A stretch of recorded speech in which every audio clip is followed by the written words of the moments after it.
Jason Galehouse and Michael Wachholtz both went missing in the year 2003, both from Tampa, Florida, both from the heart of the city's vibrant LGBTQ+ community. I would just recall his face, he didn't look the same. There's nothing behind his eyes were dark, his face was contorted, which further panicked me. But what happened next was far worse than anyone could imagine. These weren't just disappearances, they were brutal, unspeakable murders that shocked and terrorized the entire LGBTQ+ community. I don't even have a grave, a body, or a tombstone. I have the city dump with my son ground up like hamburger meat in the dirt. The man behind these twisted acts would become a living nightmare, his name forever linked to horror. For me, it will be justice to find out what happened about those other men. I want that man to get the death penalty and nothing less. So who was this monster, and how did he evade justice for so long? Stay with us as we dive into the dark truth behind these gruesome crimes. And trust me when I say this is the kind of case that will haunt you for days, making you question how anyone could be so cruel, so heartless, to take lives in such a twisted and unimaginable way. To even understand how things went so wrong, we need to start by getting to know Scott, another man at the center of this case. It was October 2003 when Scott made the bold decision to leave Chicago behind and start a new chapter in Orlando, Florida. At that time, he had just turned 38 and was in the middle of completing a course to become a personal trainer. On the outside, it looked like Scott was simply focused on his career and a fresh start. But little did anyone know, there was much more to him than met the eye. Now, Scott wasn't the loud, attention-seeking type. In fact, he kept a relatively low profile, staying out of the spotlight. But there was an entirely different side of Scott that he kept hidden from those around him. You see, Scott was an active member of an online platform specifically for gay men, where he went by the name Master Scott. It was on this platform that he met another user who went by the handle DomDudeForSub, a Florida native who was not too far from where Scott had just moved. The fact that they were now closer physically made their interactions all the more convenient, and it wasn't long before they began talking more frequently. What initially seemed like a simple connection over shared interests soon revealed a darker and more complex side. Scott and DomDudeForSub quickly discovered they both shared a fascination with BDSM, particularly the dominant-submissive dynamic. They were both intrigued by the idea of power, control, and the psychological elements that came with such a relationship. But their discussions, which began as casual chats about fantasy, soon escalated into something far more dangerous. As they kept talking, things got creepier and more dangerous. They started talking about kidnapping men, keeping them as slaves, torturing them, and possibly selling them. In their chats, they even had the perfect place to hide someone, a small, hidden apartment in Seminole Heights. It was quiet, out of the way, and nobody would hear a thing. They even planned to do a test run, just to see how it would go. But that wasn't all. They also talked about using GHB, a drug that makes people black out and forget everything. It would leave their victims totally helpless, unable to fight back or even remember what happened to them. And their talks got even worse. They said they worked well together and could do it again. Then, they started planning for the future. They talked about buying a cheap piece of land far away from the city, somewhere they could take people without anyone noticing. DomDudeForSub even suggested looking east of Tampa, near Interstate 4. He said it would be easy to find a place out there where screams wouldn't be heard. So by the time December 2003 rolled around, Scott decided to take the next step and meet DomDudeForSub in person. He traveled to Tampa, excited to take their online connection into the real world. And in person, the man was Stephen Lorenzo, who was a bit older than Scott and had more experience in the world they both shared. Stephen, born on May 27, 1961, had an unassuming start to life, one that seemed like it could belong to anyone. He grew up in a typical American family, and from the outside, everything seemed normal. His childhood was calm, with no signs of any future notoriety. To those who knew him back then, Stephen was just another guy in the neighborhood, quiet, reserved, and blending into the background. But if there's one thing we know, is that the quietest people sometimes harbor the darkest secrets. Eventually, Stephen settled in Tampa, Florida, hoping to lead a peaceful life. He ran a small cleaning company, which made a decent living and kept him busy. To his clients, he was the friendly guy who would show up to clean their carpets or furniture. He was polite, professional, and unassuming, with no reason to suspect anything beyond the surface. But, as Scott later realized, while Scott had fantasies, Stephen had the kind of real-life experiences that would pull Scott deeper into a world far darker than he ever anticipated. Because even before Scott made his way to Tampa, Stephen had already been in contact with another man online, arranging a meeting where all three would engage in a dominant, submissive roleplay. The third man, identified only as OR by the police, would play the submissive, with Stephen and Scott assuming the dominant roles. And when they first met, it happened in a parking lot, where the three briefly exchanged words through their car windows for about 5 minutes before heading back to Stephen's house. There was no indication of drugging or anything illicit. OR was fully willing to participate. Once they arrived at Stephen's home, OR was restrained to a bed with leather restraints, and the session began. The encounter continued for some time, but towards the end, OR began to feel uncomfortable and requested they stop. Later, OR would tell the police that he had been assaulted, claiming a rod had been inserted into his body, and that he was violated while Stephen tried to comfort him with calming techniques. However, according to Scott, OR did not mention any assault during the session. In fact, both Scott and Stephen parted ways with no sense that any boundaries had been crossed. The morning after, Scott left and returned to Orlando. Then, on the afternoon of Friday, December 19, 2003, Scott made his way back to Tampa. He met Stephen once again, and the two spent some time hanging out in the city before heading out for drinks. Around 9:30 p.m., they went to a local bar for a drink, then made their way to the 2606 Club, one of the premier gay clubs in Tampa at the time, where their night would take another unexpected turn. Scott and Lorenzo had initially planned to lure someone else to Lorenzo's home with the promise of work. In fact, Scott had someone in mind, but the person stopped responding to calls and emails. It was then that Lorenzo introduced Scott to someone new, someone who would soon become an integral part of the chilling events that would follow. This man was named Jason Galehouse. At the time, Jason was 26 years old and had recently moved to Tampa from Sarasota, hoping to build a new life. He worked as a florist and had plans to pursue a career in interior design, taking college classes to prepare. Jason was described by those who knew him as an outgoing, charismatic young man. He stayed in touch with his family, especially his mother, and was known for his upbeat personality. Little did Jason know that this night would be the beginning of his tragic end.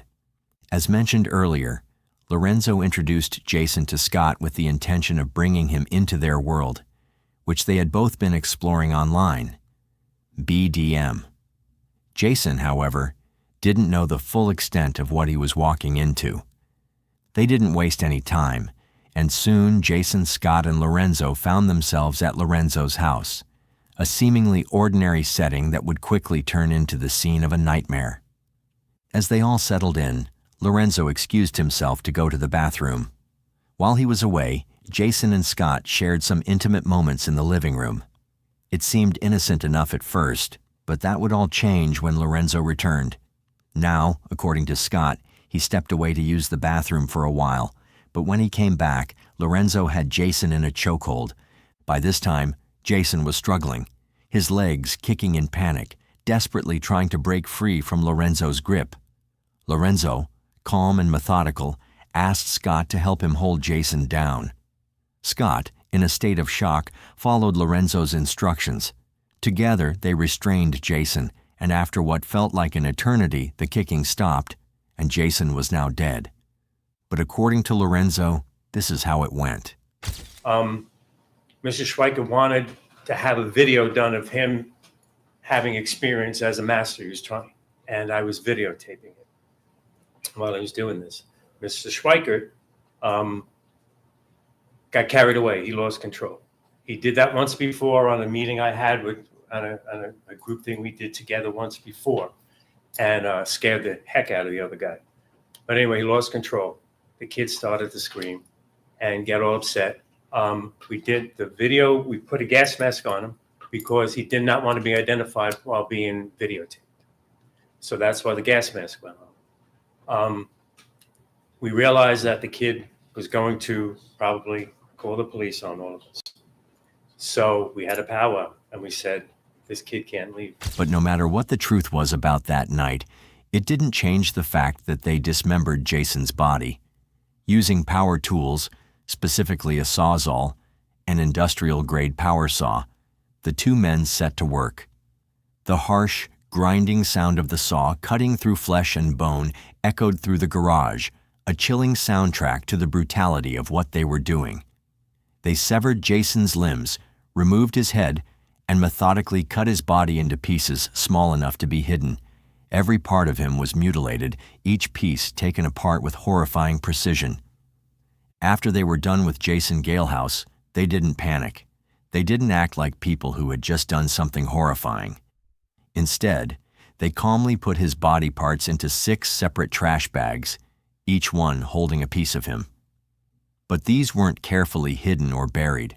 No, they scattered them across Tampa like it was nothing, just tossing them into random dumpsters as if Jason had never mattered. And the scariest part? Before they even began cutting up the body, they went out for an early breakfast like it was just another normal day.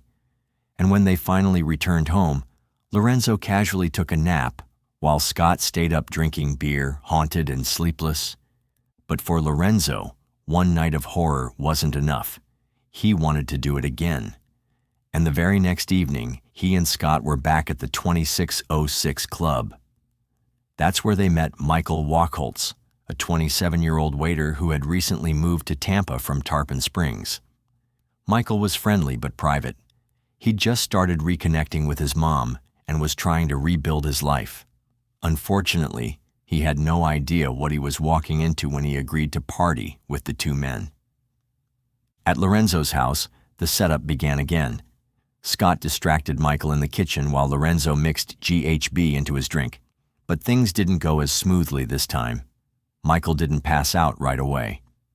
Instead, moments later, Scott heard Lorenzo yelling from the living room.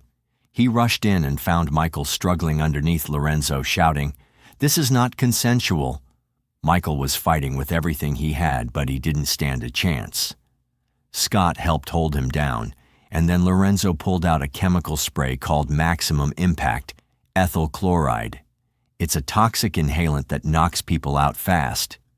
Lorenzo soaked a handkerchief with it and pressed it to Michael's face until he went limp.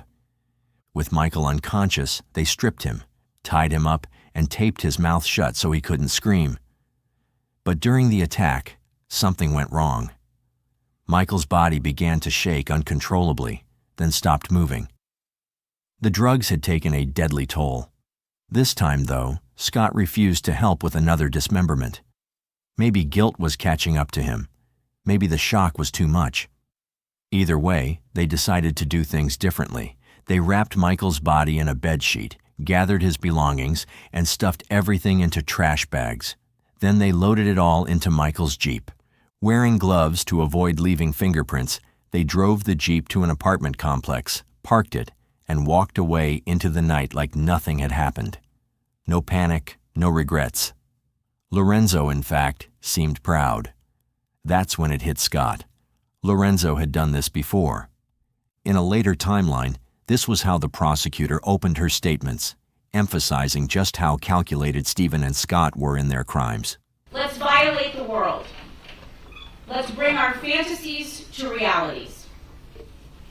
I'm extreme, calculated, and loving. Easy to make them vanish with no link to us in the least. Easier to find a loner guy. Less connection. I do a chokehold from behind. You hold him down, strap him up, not to be found again. He wasn't going to be going back. These are quotes from America Online instant messages between Master Scott, whom we now know is Scott Schweikert, and Dom Dude for Sub, who we now know is Stephen Lorenzo. This was the moment the police knew they were up against someone truly sinister. Just in the video of Stephen smiling as he looked on during the prosecutor's statements, it was chilling. It sent a cold shiver down everyone's spine, a stark contrast to the horror of his actions. And then came the agonizing waiting. On January 6, 2004, 17 days after Michael Wachholtz had been abandoned in his SUV by Stephen Lorenzo and Scott Schweikert, his body was finally discovered. It was found in a Tampa apartment complex, left to rot in the vehicle. The smell was unbearable. Officers arrived to find the scene marked by the unmistakable signs of decomposition, making it nearly impossible to pinpoint how he died. Sergeant Junior Burton, leading the homicide division of the Hillsborough County Sheriff's Office, explained that the time lost in the heat of the Florida sun had stolen precious evidence. As days passed, memories blurred, and even the smallest details slipped away, making the investigation feel like an impossible puzzle. The medical examiner's office, after examining Michael's remains, called the cause of death undetermined due to the severe decomposition. For the investigators, this was a gut-wrenching blow. Without a clear cause of death, they had no direction to go in. Toxicology reports came back inconclusive, offering little to no insight. And as you can probably imagine, justice didn't come quickly. After Jason Galehouse and Michael Wachholtz were reported missing, the police acted fast, because, as it turns out, they weren't the only ones who went missing. Between December 2000 and the present, the Tampa Police Department has originated 4 missing persons investigations within Hillsborough County, Florida. Clearwater Police Department has originated 1 missing persons investigation within Pinellas County, Florida, and Fort Lauderdale Police Department has originated 1 missing persons investigation in 2004 and 2 missing persons investigations in 1988 within Broward County, Florida. All of the victims have been identified as gay men who went missing from local nightclubs, and only 1 body has been recovered. Officers immediately started asking questions. They went to the victims' families, friends, even neighbors, trying to figure out where the 2 young men were last seen. Nobody expected what would come next, but everything changed on November 2, 2004, the day Stephen Lorenzo was finally arrested. But this moment didn't just happen out of nowhere. It was the result of months of non-stop investigation. The turning point came when someone, a friend of one of the missing men, stepped forward with crucial information. They told police that their friend had been last seen with Stephen Lorenzo, and they didn't just stop there. They gave detectives a full account of Lorenzo's strange behavior that night, how he talked, how he acted, and how something just didn't feel right. This gave detectives their first real lead, a piece of the puzzle that made them take an even closer look at Lorenzo. As they dug deeper, a dark and terrifying pattern started to emerge. Lorenzo wasn't just connected to 1 or 2 cases. He was connected to several strange disappearances, and these weren't coincidences. He had a method. He would lure young men, usually gay men, with offers of friendship, drugs, or parties. Sometimes he used money to gain their trust. But once he got them alone, everything changed. He would drug them, often using powerful sedatives, and then assault them. At first, the police thought these might just be isolated cases, but the more they looked into it, the more they realized Lorenzo had been getting away with this kind of behavior for years. There were older police reports. Survivors had come forward in the past. Some of them had told officers how Lorenzo tried to drug them or how they woke up after a night they couldn't remember, injured, confused, and terrified. One survivor said he was lucky to escape, and that escape probably saved his life. In fact, this was Lorenzo's victim back in 2000. I was face down. Was there anything else that you could feel, because you could not see? You said you had duct tape over your eyes. Could you feel anything else about your body and how you were positioned? Yes, I was, my arms and my legs were bound, and also twined. Was that rope or twine around your neck connected to anything else? My genitals. Real trouble because he didn't look like the same person. There was just nothing there. February of 2000. Yes. The evidence started piling up fast. With more and more victims speaking up and new details coming to light, it was clear that Lorenzo had been hiding in plain sight. He had built a twisted world right under everyone's noses, one where young men disappeared and no one knew why. With everything finally coming together, the authorities acted. On that November day, Stephen Lorenzo was placed in handcuffs. The man who had lived a double life for so long was now exposed to the world. But even though the arrest brought a sense of relief, it was just the beginning. Justice wasn't done yet. Eventually, police got a search warrant for Lorenzo's home, and what they found inside was worse than anyone expected. It was like stepping into a nightmare. Behind closed doors, buried in drawers and boxes, were the clues to a horrifying truth. Investigators found disturbing photographs, images of his victims that were deeply personal and painful to look at. They also found items that had clearly belonged to the missing men: wallets, pieces of clothing, even personal ID cards. But it didn't stop there.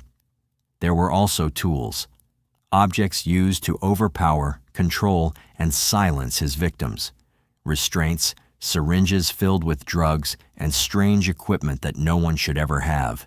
These weren't just random things. They were tools of torture, control, and death.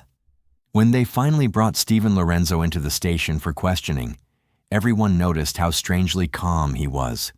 It was the kind of calm that didn't feel right. There was no panic, no fear in his eyes.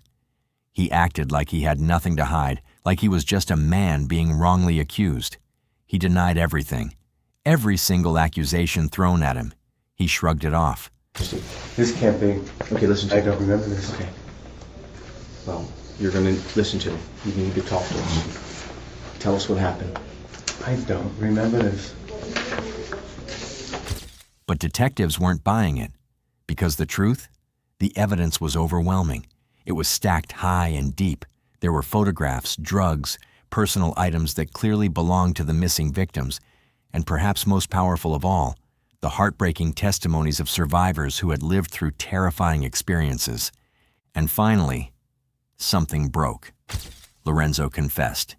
He admitted to several murders. He described what he did in chilling detail. But even then, he didn't tell the whole truth. He wouldn't say how many people he had actually killed. He wouldn't explain exactly what happened to all of his victims. He held on to those secrets, keeping the full truth from the families who desperately needed closure. One of the biggest shocks came when investigators discovered that Lorenzo had drugged at least 9 men, using a combination of GHB and other sedatives to paralyze and control them. These weren't just random acts. It was a calculated pattern. Among those 9 were Jason Galehouse and Michael Wachholtz, 2 young men whose names would forever be linked to this nightmare. Both of them were lured, drugged, and killed. And sadly, they were only the confirmed cases. Authorities believe there were more, possibly many more, whose stories ended the same way, but were never fully uncovered. And what about Scott Schweikert, the man who had once been Lorenzo's partner in crime? He didn't stay silent. Pressured by the mountain of evidence and haunted by what he had done, Scott confessed too. He admitted that he had helped Lorenzo commit some of the crimes. As part of a plea deal, he agreed to testify in court. His confession was brutal and painful to hear. He described how they chose their victims, how they gained their trust, how they drugged them until they couldn't fight back, some were sexually assaulted, some were killed. Scott's testimony filled in the missing pieces of a puzzle that had tormented investigators and families for years. His words confirmed the horror. By the year 2005, the charges against Stephen Lorenzo were finally official. He was accused of some of the most horrific crimes imaginable: murder, kidnapping, and sexual assault. For the families who had been waiting for justice, it was a sign of hope. After years of uncertainty, grief, and desperate searching for answers, they were about to see the man responsible face the consequences of his actions. But as they would soon discover, the road to justice wasn't going to be easy. In 2006, Lorenzo's trial began, and it didn't take long for it to capture national attention. The crimes were so shocking, so gruesome, that the public couldn't look away. Lorenzo was accused of killing Jason Galehouse and Michael Wachholtz, but everyone knew there were more victims whose names hadn't been uncovered yet. The prosecution came prepared. They had photographs, DNA evidence, and survivor testimonies that painted a picture so disturbing it felt like a nightmare.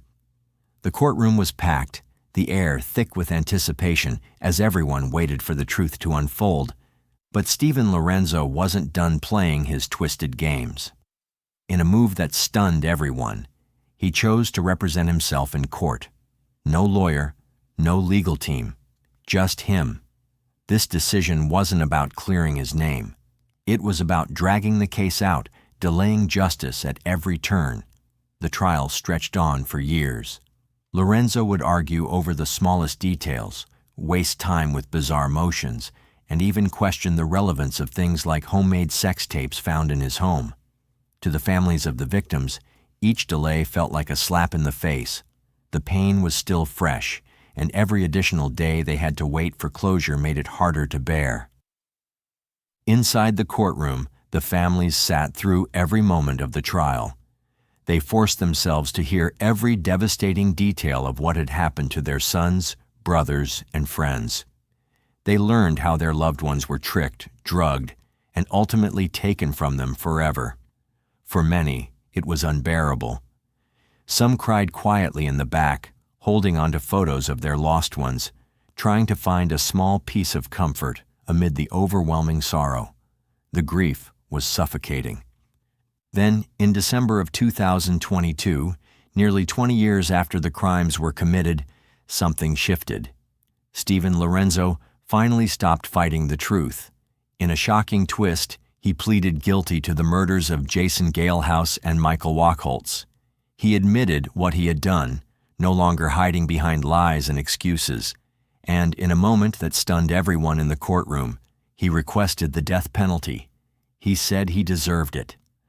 After so many years of denying his crimes, of manipulating the system and playing games, Lorenzo finally came clean. But even in that moment of confession, he didn't give the families everything they were hoping for. He still held back. He didn't reveal the full extent of his crimes, didn't confess to every murder, and didn't say where the other victims might be. The families were left with more questions than answers, and the closure they longed for remained just out of reach. The jury in Hillsborough County found him guilty on 2 counts of first-degree murder, along with kidnapping and sexual assault. The weight of the verdict hit hard. There was relief. Finally, after all these years, justice had been served. But it was bittersweet. Justice was partial. The victims' families knew that there were still other victims out there, still people whose loved ones were missing, still families left in the dark. On February 25, 2023, Judge Christopher Sabella looked Lorenzo dead in the eyes and delivered the final blow. He sentenced him to death. One Italian to another. Ti condanno a morte. That translates to, I sentence you, Mr. Lorenzo, to death. That is the punishment that you deserve for these horrific crimes. Now Stephen Lorenzo sits on death row in a Florida prison. His reign of terror is over. His manipulations have come to an end. And to this day, Jason Galehouse's body has never been discovered. His mother, forever haunted by the unknown, has only one thing to say: the pain of never having closure is a wound that will never heal. The unanswered questions continue to weigh on her heart, the grief compounded by the mystery of where her son's remains might be. Now, I want to hear your thoughts on this. Do you believe justice has truly been served, or do you think Stephen Lorenzo deserves more? Has the system done enough, or is there more that should have been done? Drop your thoughts below. I'd love to know what you think. If you like the way we create these videos and you want to help bring more cases like this to light, hit that like button and subscribe for more deep dives. Thank you for watching.